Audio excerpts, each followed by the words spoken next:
in 2 years, Stephen went from like 35 sales to like almost over 220 sales. And this year, on pace to doing over 400 sales. We focus with our agents on appointments and not leads. You go from making, $150,000 a year to making nothing. Then banks all of a sudden don't want to lend you money.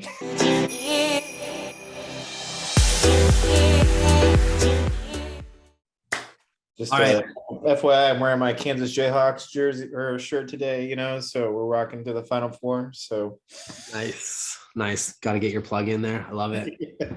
Guys, I'm super excited. Stephen Myers has he's become a good friend of mine and a coaching student I've been working with for 2 years now. May 1st will be 2 years. Yep. May 1st will be 2 years. When I first met with Stephen, I think you were on pace. Like you just did 35 deals a year before. You were kind of like on that similar pace, maybe doing 40 deals. And you're like, I want to learn how to build a massive business.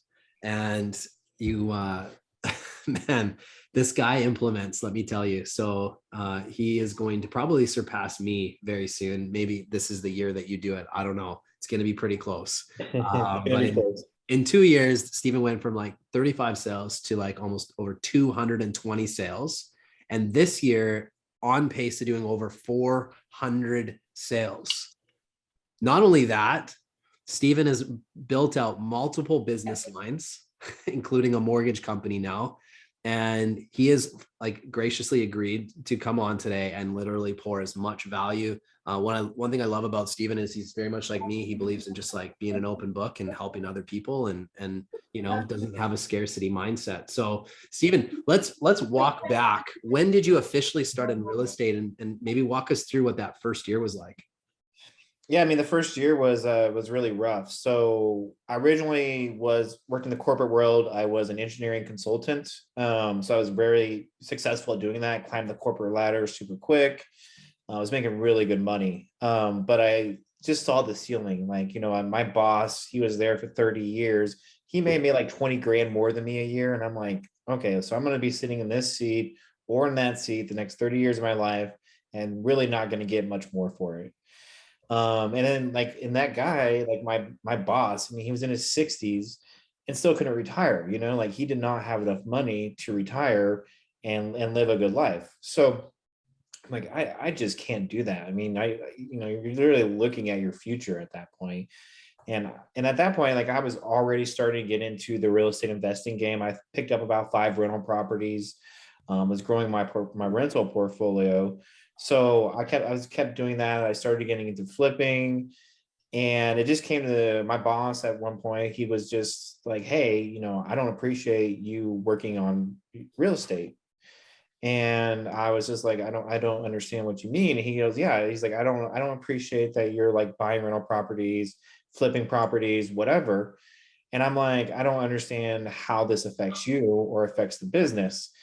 And he's like, well, you're not giving me and this company your full focus. And I'm like, I'm giving, and during the work hours and during the evenings, I was focused on what I needed to do for the job and getting it done. Like I focused, very careful to segment my time. I wasn't using the company time to build my real estate business. But he's like, well, yeah, well, I know you're not doing that, but I still like it in the evenings, like you need to be focused on here and like being ready for work the next day.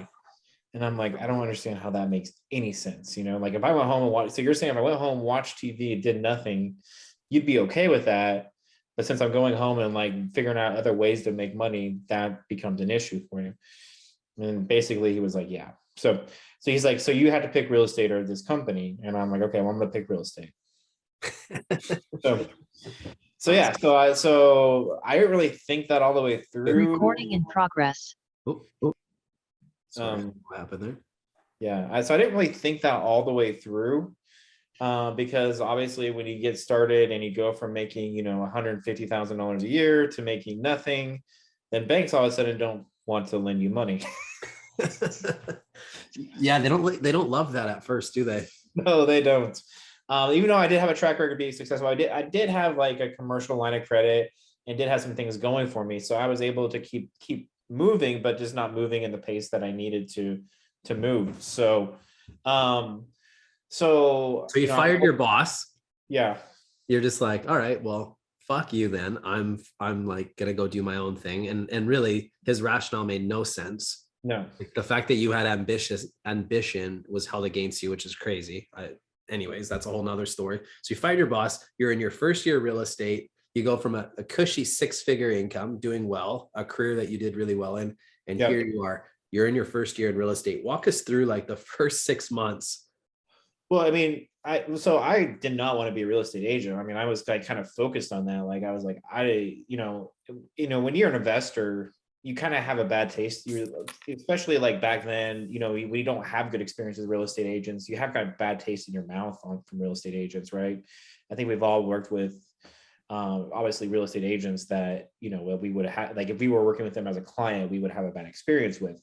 So I was like, why would I ever want to do that? Because I didn't actually see what a good real estate agent was until later. But so I was like, I don't want to be a real estate agent. I want to build a, investment portfolio. I want to do all that. Right. So I partnered up with a guy and we flipped I helped him flip 100 houses in 2017.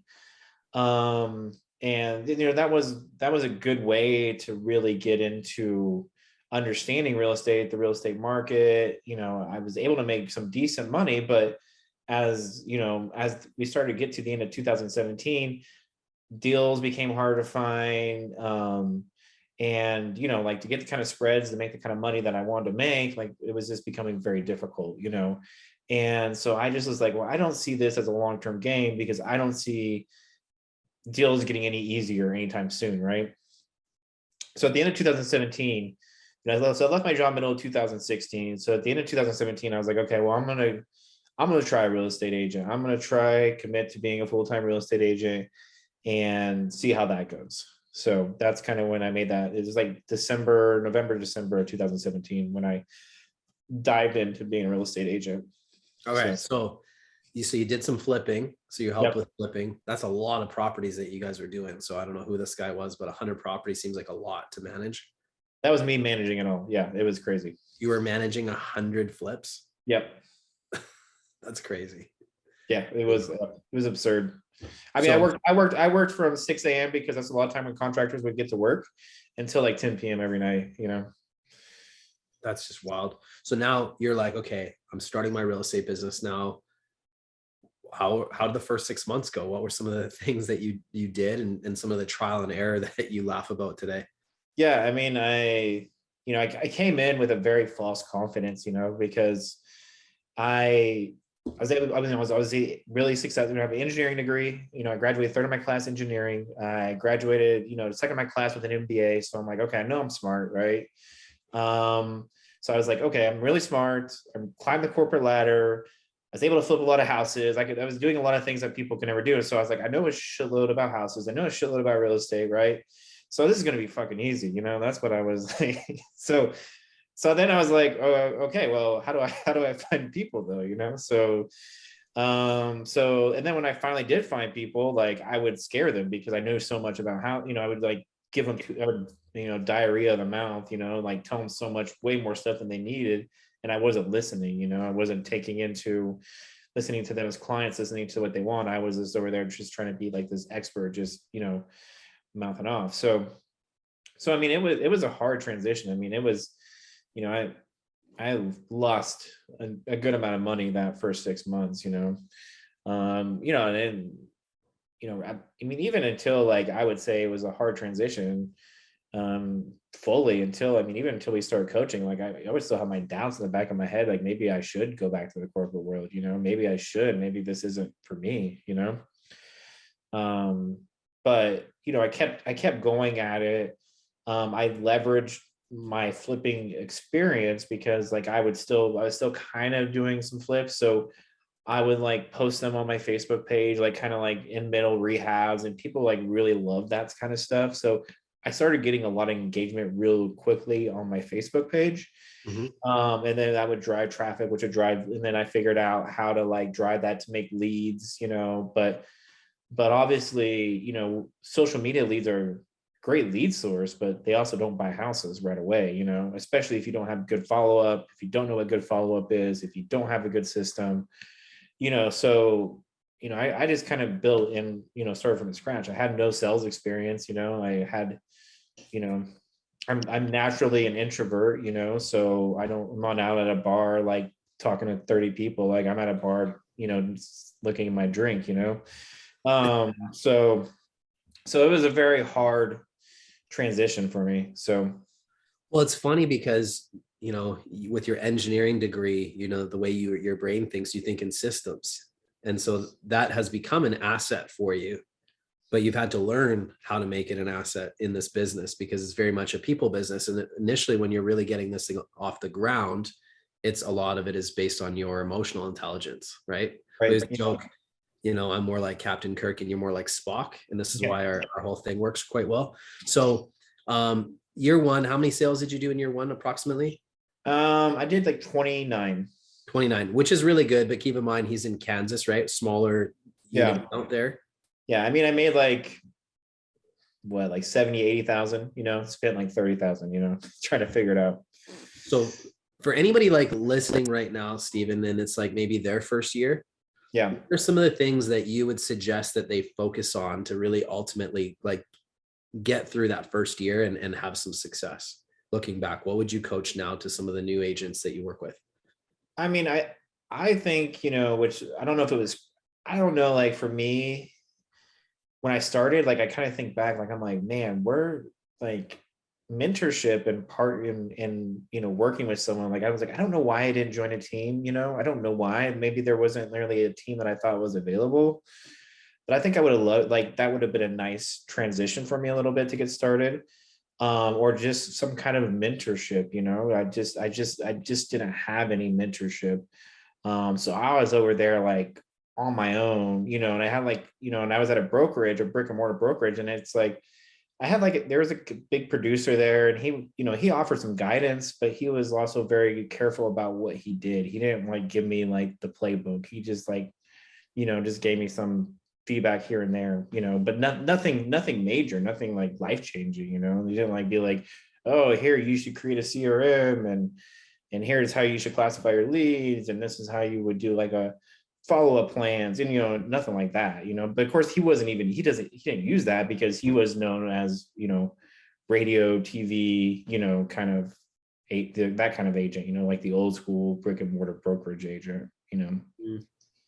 So, Stephen, what are the main pillars in your business? Where are you guys getting the majority of your business from right now? Like, what are the things that you're seeing the highest return on your investment?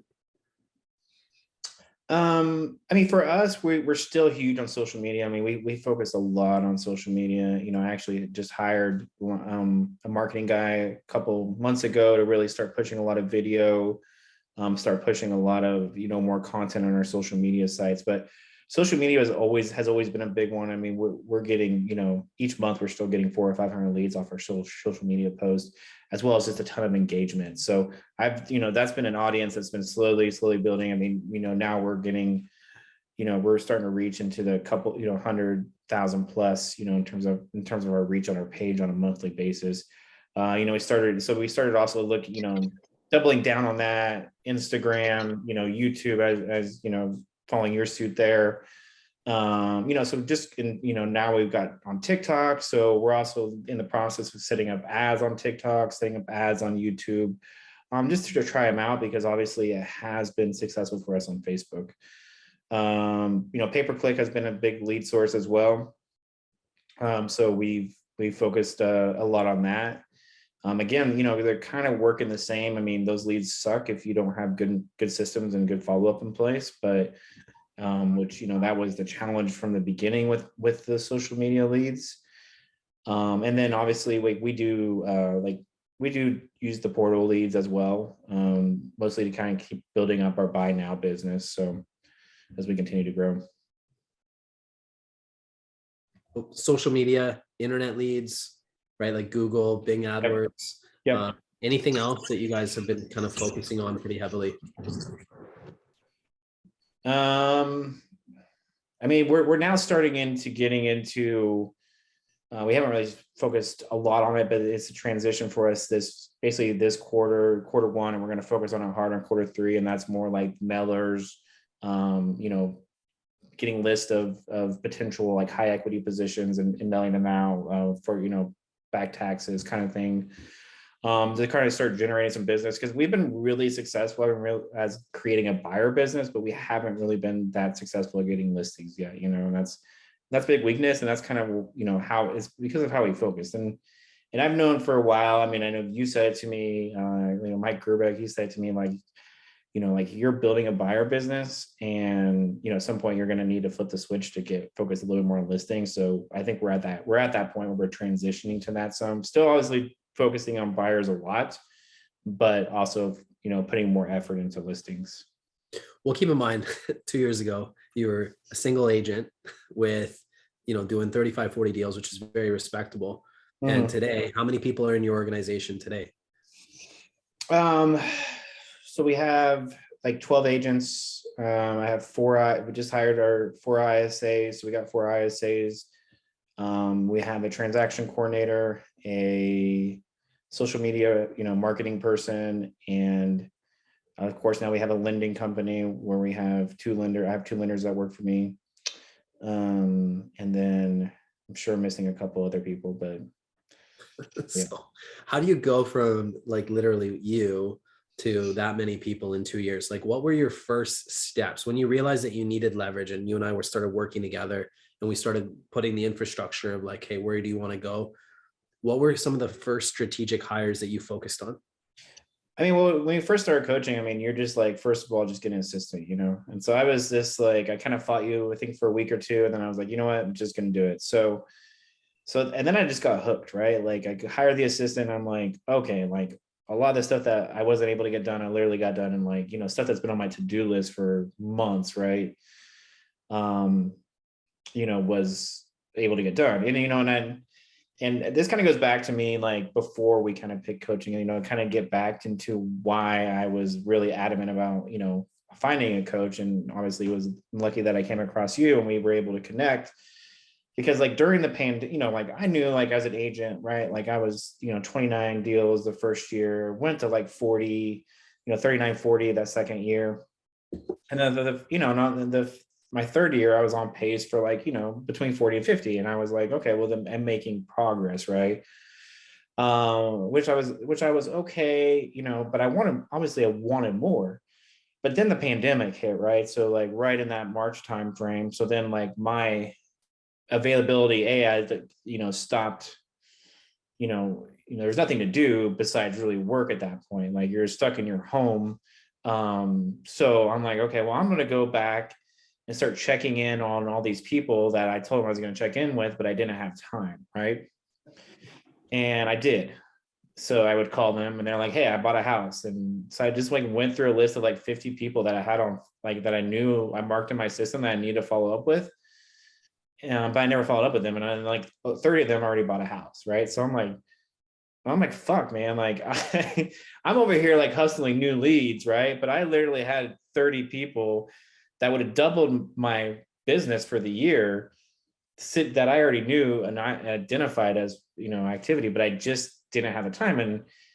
And, now looking back on it, it was obvious, it's obvious what the solution was, but for me, like I beat myself up. Like, I'm like, but I was busy. Like I was busy every day. Like I was showing houses. I was, creating social media content. I was managing my transactions. I was doing all this stuff and I didn't have time. Like I worked more then than I do now. I work more at selling 35 houses a year than I do selling 400, So let's just right now, I guarantee you there's people listening right now. Comment in the chat if this sounds like you. Right? Jack of all trades, master of none almost, right? Like you're basically doing everything in your business and you just feel like you're on this like never ending hamster wheel and this loop.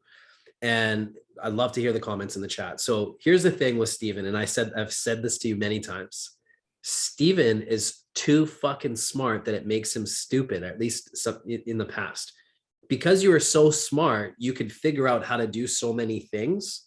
And what I had to remind you, I'm like, Steven, this isn't a contest of who's the smartest. This is a contest of like, how can you work the most efficient time and then surround yourself with people that are actually going to do other things stronger for you. Right. And you did fight me a little bit in the beginning, right? I Yeah. remember that, because you're like, well, I can save money. I can save money on not having an assistant, right? And I could do it myself. But the problem is you were capped out. There's only so many hours in a day. I was like, Steven, you got to trust me. When you trusted me, things started really coming together. So you had your first assistant. That took Right. off some of that administrative work off your plate, which now freed up your time to do better follow-up. Right. What were some of the next hires that we kind of worked on? Because there was a progression. Yeah. I mean, then like the next week, or like, once the the admin came in and really started, helping with the transactions, started doing some of the social media posting, like then it opened up all this opportunity, more opportunity to show houses, right? More opportunity to follow up with leads. But then I got more stuff under contract. I got more clients, then I had more contracts. So I'm like, okay, well, like just literally like in a month, like it was like, my pendings went from like 2 to 3 to like 6 or 7 at a time, right? In literally like 30 days. And I'm like, okay, well, shoot, now I'm already capped out again, like I'm happy, I'm making more money. But there's still a lot of balls being dropped. So then we brought in an ISA, so I had one of my lender partner at the time, with all the COVID things, kind of getting a little, was getting frustrated with the lending side of things, which was understandable. And he's like, hey, I kind of want to get into real estate. Like, then I'm like, dude, you're like a shark on the phone. Like, let's do this, like we were working with with Joe, so we're like, let's create this, let's get this going. So, so he came over and joined as, started an ISA, and then immediately, like, we went from 7 pendings to, to 10 to 12 range within 30 days, and at that point, but we also brought on one agent, a new agent, and she was doing well. She was getting deals under contract. And then, 2 months later, we brought on the second agent, so back, so it was like May hired you, June assistant, July coach. And by September, we had 2 more agents. So Now, there was some growing pains, and there still is growing pains, just like any business, right? What were some of the early growing pains that you found when you started adding leverage? I mean, I think sometimes it's like it's hard to give up control. Like it was, still to this day, it's still hard to give up some control for me. It's just because I have that control freak, right? And you just kind of feel like no one's going to do it as good as you. And maybe there's some truth to that in your brain that you convince yourself of, but obviously if you're not doing it, then no one's doing it as so that's the issue. You keep on putting it on your list, like I gotta do this, and then you're like, okay, well, I didn't get to that thing today, so I guess I'll get to it tomorrow, right? So that was one of the things that was, a big thing that was an issue for me. And then just accepting that my people are going to fail, right? Like, and just understand that that's part of the process. Like, and obviously as we continue over time, we've built in, with your help, building in better buyer processes, better seller processes, better client follow-up processes, right? So we have a lot of systems in place to try to prevent that, but it's still going to happen. Like no one, a new agent to the industry is not going to show a house as good as I am, right? Like it's just probably not going to happen. But now it's my job to figure out how to accelerate that learning curve for that new agent as fast as possible so they can get to my level and exceed me. Like that's my goal, right? I want them to be better buyers agents than me. I want them to be a good listing agent. Like I never really thought myself as a good buyer's agent or a good listing agent, because in the end of the day, I'm still an engineer, so my natural skill is never sales. So I'm just constantly kind of, that was just a big thing. And it was hard, especially, it's hard today still when you lose a deal, because, a particular client doesn't want to work with one of your newer agents, and they kind of like, you can't really save it or something. And I just have to accept that that's going to happen, right? So, but it hurts a lot more in the beginning because you need that money for growth, So, I mean, obviously, I still want the money today, but it hurts more in the growth perspective at the beginning. And then the third thing is just, which is still like a process of happening, right? Is just me slowly getting out of production. I mean, that's just been a growing pain. Because, even as we continue to grow, the amount of business we have and opportunities we have exceeds the amount of agents that we have in terms of handling the production. So I'm still at this point taking on some clients. It's dramatically less, but it's still I would still be a top 20, 30 agent in my market, probably based upon my solo production. It's funny. I remember a conversation you and I had about a year ago, and you're like really enjoying production. Mm-hmm. You're like, oh yeah, I'm never going to get out of production. And I was like, Steven, I'm telling you, you're going to want to get out of production at some point. The reason being is you're too entrepreneurial. The more time you're spent in your business, the less you can go and build other business lines. And again, you fought me a little bit at that for a bit, but here you are, you're kind of like, it's starting to become a reality, and you're starting to see that I will be a better asset to my team members, my business partners, and your own family by actually being out of production, because it's allowing you to be more creative as an entrepreneur. Right. So are you pretty much out of production now? Like what's that transition been like? I'm still like doing a lot of carryover from when I was, significantly in production. But I'm not really taking on many new clients, very, very little. Just maybe if there's like a really difficult client that's a high net worth kind of individual. But at the end of the day, like I know I'm not going to be the best person, because most of my day, I've now graduated to where I'm spending my time and pouring into the team, whether it's training, one-on-ones, meetings, statuses, check-ins, kind of all that stuff. I've been, that's been a big focus of mine, is pouring more into the team and getting those agents, the agents trained up faster and more productive. Now, one of the things that we started working on about a year ago is adding like kind of like more of a showing agent role to kind of support your production. Yep. What kind of feedback could you give to anybody that's maybe considering that, adding that piece of leverage to their real estate business? What are your thoughts? How did that help you? I think that's honestly, like going back in time, I think that that's the first hire, like, I think that that's, if I were to go back in time, that'd be the first person I would hire again. Because I would kind of maybe put on to them some of the admin jobs, but obviously, it's tremendous. It allows you to grow in a lot of different ways quicker than you could ever imagine, like having a person fully focused on opening doors for you, especially when you get started. I was spending 8 to 10 hours on my weekends each day, opening doors. So,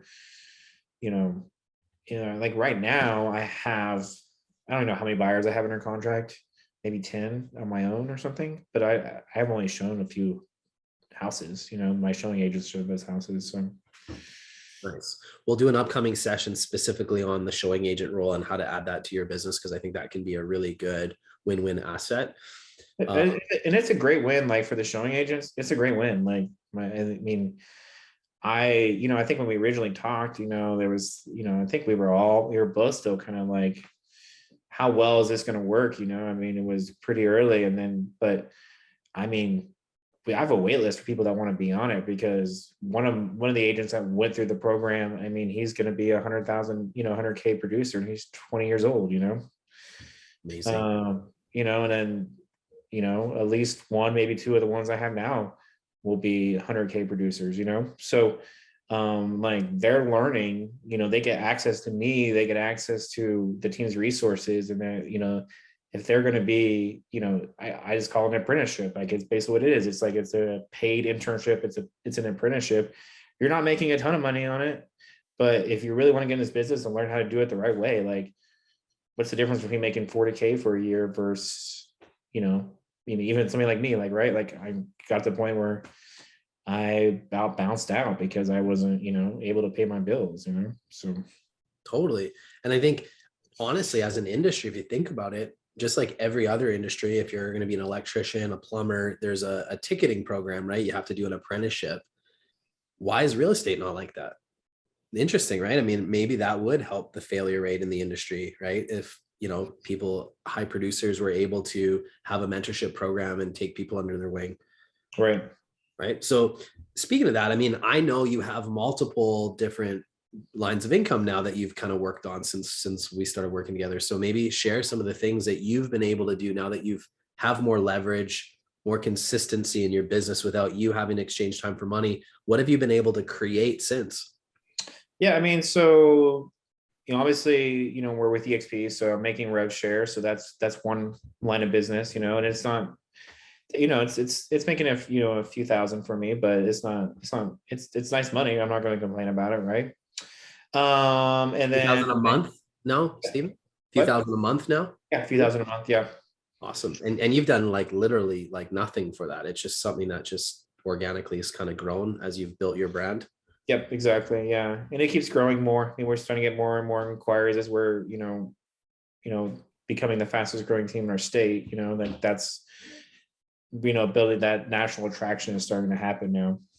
Amazing. So that's one business line. What are some of the other things you've been able to create? And then this year we went all in on a mortgage company. So we started a mortgage company January this year. So we've already closed $4 million worth of loans. We have $4 million pending, and we have another 10 to $12 million worth of pre-qualified buyers out shopping. So Awesome.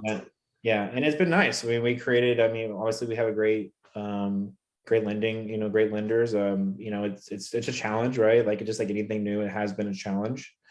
They have overcome the challenges. I mean, we've had some hiccups along the way, but they've been really, good on adapting as we're growing quickly. I mean, even everyone's been surprised about how fast we've even done, how fast we've grown. So that's been really nice. And it for us, like for me, like we have an ISA department, right? So that was one of the things that obviously you have and you helped guide us to launch. So we have buyer, or we're talking to buyers all day long. I mean, they're just over there just pounding the phones, text messages, having conversations. And so obviously as an agent, you would prefer your person that you work with to talk to a lender. So we're just giving them that option. And then the lenders are very integrated in our systems that they are reaching out to these people as quick as possible. And we've just been working on scripts and working on processes on how to really increase that pull through to them. And I mean, I think this weekend we set, like on Saturday, we set 8, pre-approval appointments, Wow, that's awesome. it's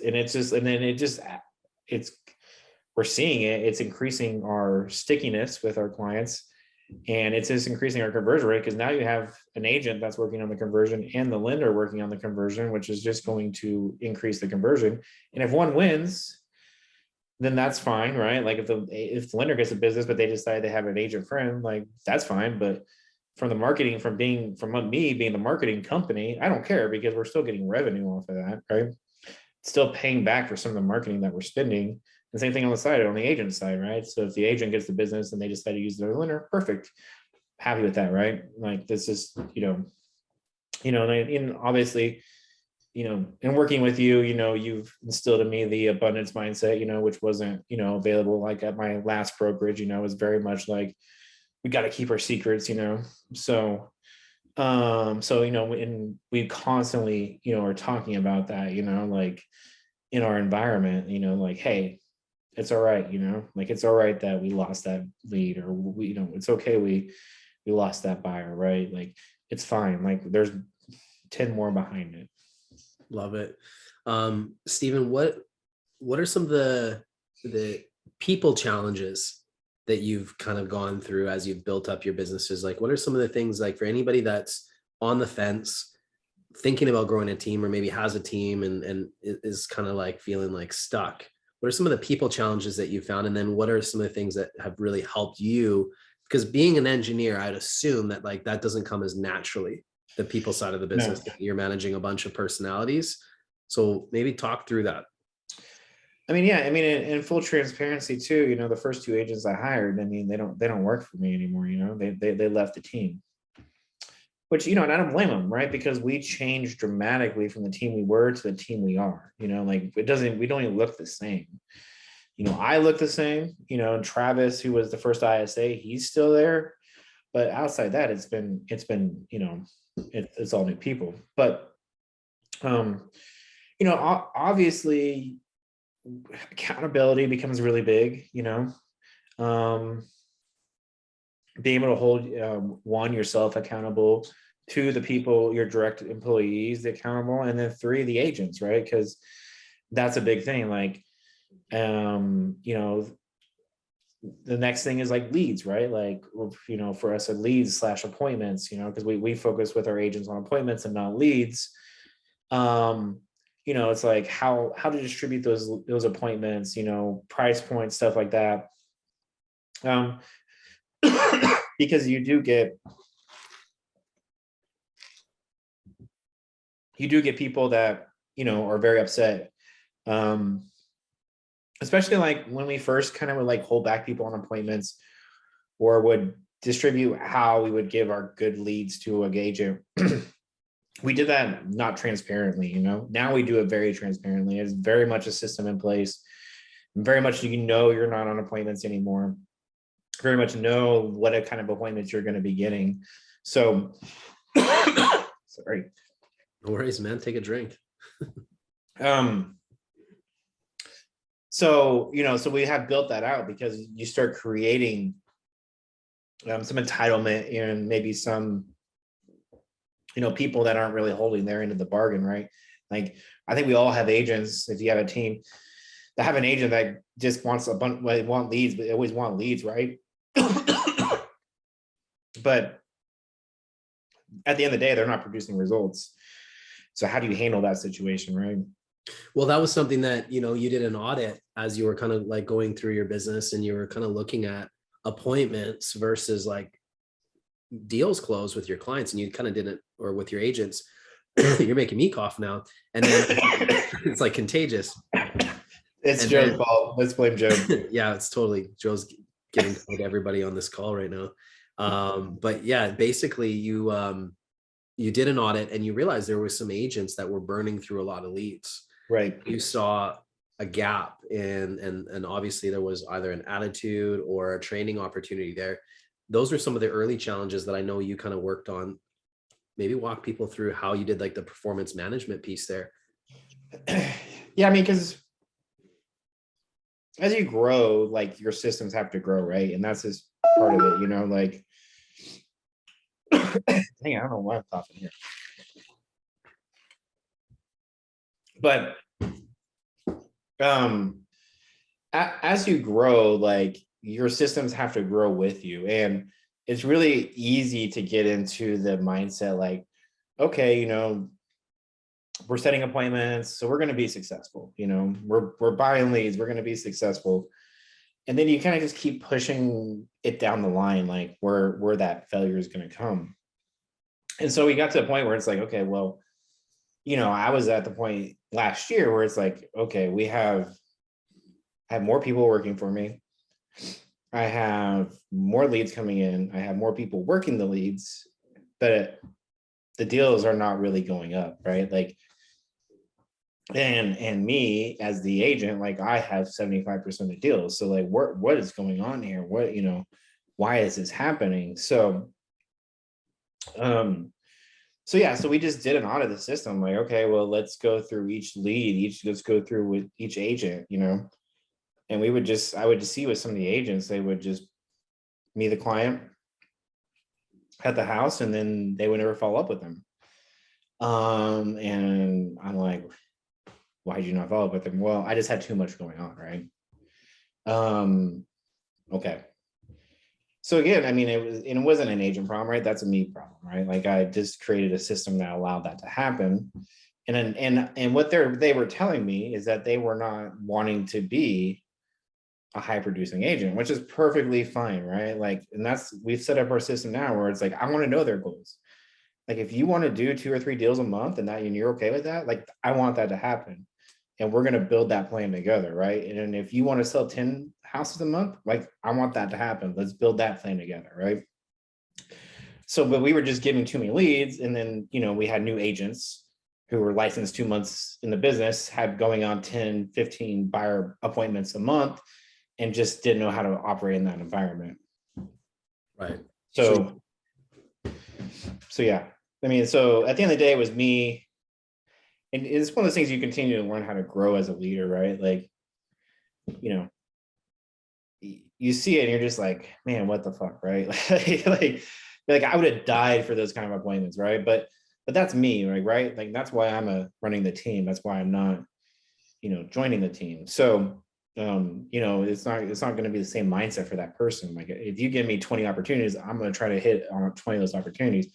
Some people just can't handle that capacity, right? So, and there's nothing wrong with that. Like I've just had to, just come to that conclusion, and it's okay. Like, so, because like that still works for the team. Well, and at the end of the day, as long as they're meeting a minimum standard that works for everybody, that's fine. Not everybody needs to be your A players. Right. Everybody's valuable and everybody's an important part of the puzzle, right? Yeah. So, Stephen, obviously to grow, you had to do some recruiting. And I know for a lot of people right now, agent attraction, recruiting, whether it's for their teams, their brokerages, whatever it is, what are some of the most effective ways that you've attracted agents? Um, man. I mean, it's just mostly just been our presence on social media. I mean, it's kind of just been people wanting to be a part of seeing our culture, wanting to be a part of our culture, seeing agents grow in our ecosystem, knowing that they want to grow to that next level. People holding them accountable. Our goal is to make it as easy as possible for the agents. It's still not easy, right? But it's easier than it is anywhere else. But just having them focus on meeting clients and providing really good service, that's what we want. So people that want to do that, they thrive well here. So a lot of it's just been from mostly an attraction standpoint, and just people, us doing more deals, us growing in the charge, us running social media ads, and then we've been kind of like pivoting and putting some social media ads about what it's like. We did like a testimonial, like minute, but with a bunch of different, snippets from agents, put that out on social media, put some money behind that. So, things like that, just kind of being everywhere. We're doing a newsletter out to the agents now. We're doing, so that's what we're kind of doing. And we're never pitching like, you should work for us, right? Like, it's like, here's things that we're doing. So that's what it's been for the most part. So I love it, man. You built a great brand, by the way. Steven has pink as his like main color, right? For your brand, Urban Cool. Yep. Walk us through that decision. That to some people that might be a bold move. I get it though. Yeah. I mean, I think we just, I just want to be different. You want to stick out, like obviously that's one reason why I joined EXP. I don't want to be like old, like, not to hurt Remax or ERA, but a lot of brands are just red, blue, and white, right? Like that's what a lot of brands are focused on. Like, and even some of the like local team brands, like they've just gone to that same color scheme. Like, why? That's such a boring color scheme, like it's everywhere. And I mean, I get it's patriotic or whatever. I'm guessing that's the reasoning behind it, but outside that, like it's very boring. Like I want people to drive by and be like, what the heck did I just see? So yeah, I mean, so we switched over to pink. And we have fun with it, and it's a good color, stands out. And that's even for us, like everyone pretty much in town will know like our branding now. I mean, people hardly even know that we're with EXP. I mean, it's like an afterthought, really, which is fine because a normal consumer doesn't even know what EXP even stands for. So it's all about your brand. It's all right. about building your own brand in your marketplace versus renting somebody else's brand. And we've always talked about the importance of that. Yep. And you own that. Yeah, and it's like, and now with the video, we're starting to get to that local celebrity status where now I go to a coffee shop or to a baseball game or wherever, like someone always recognizes me from the branding, from the from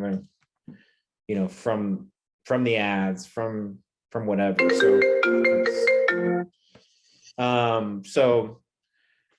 So yeah, so it's just constantly everywhere right now, and so it's really starting to take it has its own little like even though, when we started talking about switching over and changing the branding and all that 2 years ago, it's just now a completely its own little beast, where people, are like, hey, you're part of Urban Cool, and I'm like, okay, cool. Yeah.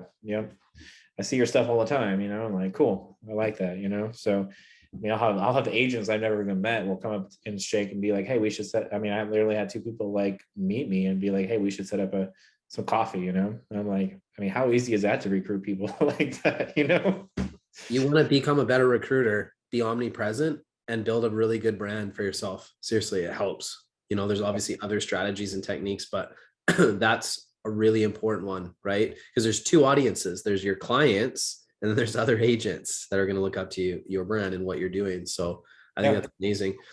Steven, looking into the future here, what can we expect from you in the next couple of years?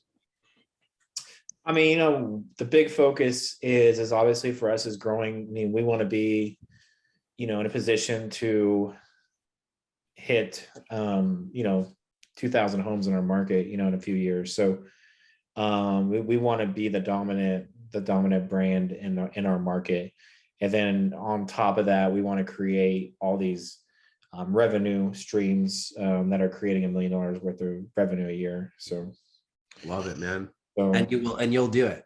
I have zero doubts. Like, you're the kind of guy that will absolutely do it, because come hell or high water, you're going to just put in the systems and the work. And now that you understand leverage, it's become like your new obsession. You realize like the power of it and how much faster you can replicate results by having leverage. Yeah. And and you're able to serve the client so much better, right? Like, it's just been such a better experience. We had some hiccups, but for the most part, it's been like the clients really like it. Like, I think a lot of, real estate's changing, right? Like, real estate's changing really fucking fast.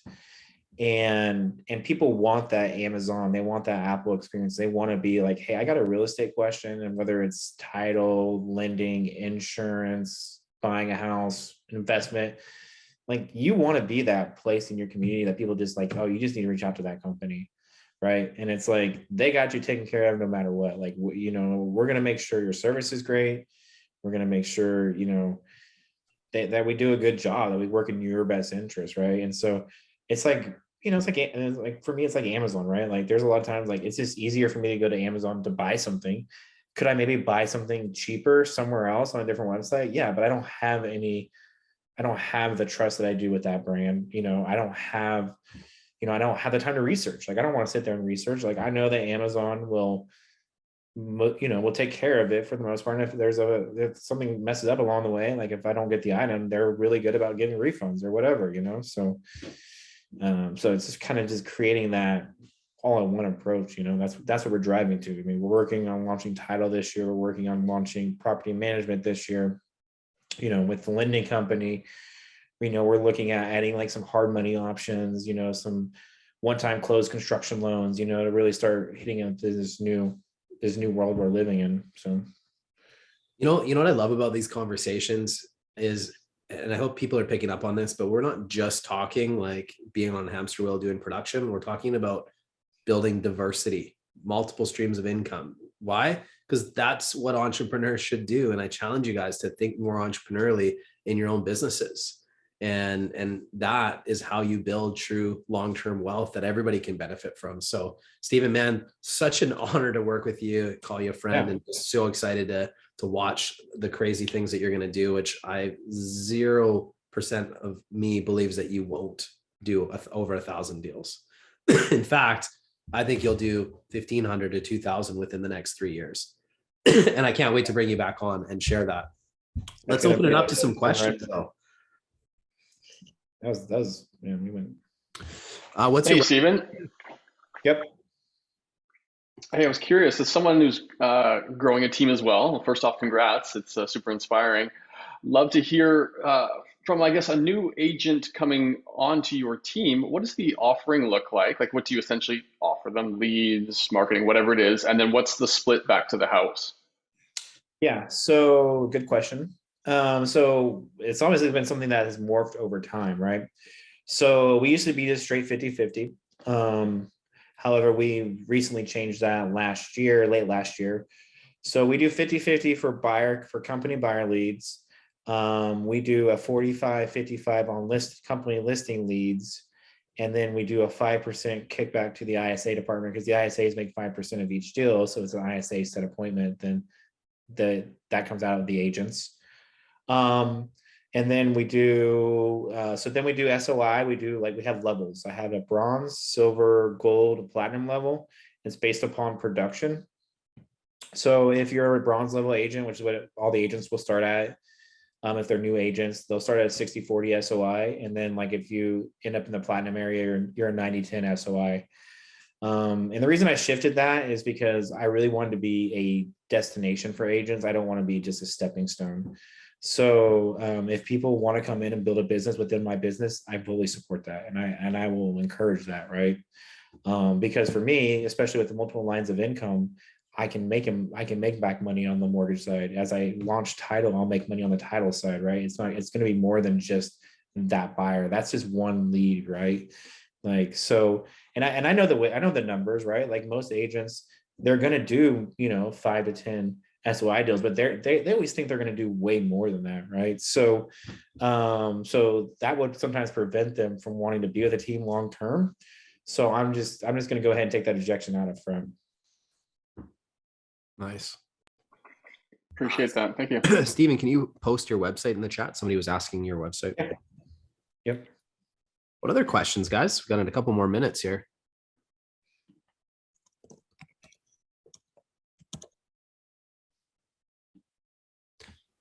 All right. Well, if there's no other questions, here's what I'm going to say. So recapping today really quick. You do need to exchange time for money to get things off the ground 100%. Like that is something you can't skip. You got to do that. It's very important. Number 2 is recognize when you need leverage.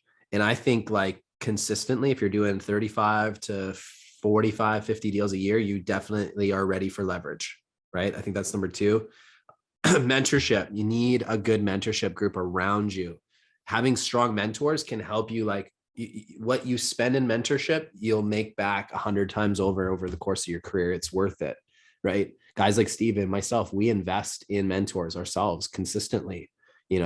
Steven and I are both working with the same coach as well, right? Like just to get that little bit better and reinforce some of the things that we're doing. So do that. Don't be a bottleneck in your business. Steven learned this the hard way. A lot of people do, right? Just because you're really smart, you're not being smart if nothing's getting done. So trust the people that you have some patience as well. Like I know we all have super high expectations, but you're dealing with humans when you're building a team, right? So have some patience. And Steven, thank you again, brother. This was amazing. Hey, and one thing you forgot to do, which you know really well, is like get really fucking good people, because my people, I wouldn't trade them for anything. Yeah, you know what? That's true. And I've always said this, Steven, like don't settle, always get amazing people, surround yourself with amazing people. You are only as good as your people. And I'm blessed to have like literally the most amazing people I would take bullets for in a heartbeat around me. And I know, Steven, you've done the same thing. And, the better that we do, the better that they do as well. And that's kind of a big philosophy in our model. So I love seeing everybody. Steven, keep crushing it, brother. Yep. If you guys have any referrals, Steven is in the Kansas City market? Yeah, Kansas. Yep. Kansas. So if you have anybody in Kansas, Steven and his team will take amazing care of them. Steven, what about how can people contact you if they have questions or they want to learn more about what you guys do? Yep. So Facebook, probably easiest. So Steven Myers, you'll see my face. I am launching a kind of coaching page, the Charged Agent. So just kind of going with that. So it's going to be more about technology implementation into the real estate and mortgage world. So love it, man. Awesome, guys. Have an amazing day. Thanks again, Steven. Yep. Thank you.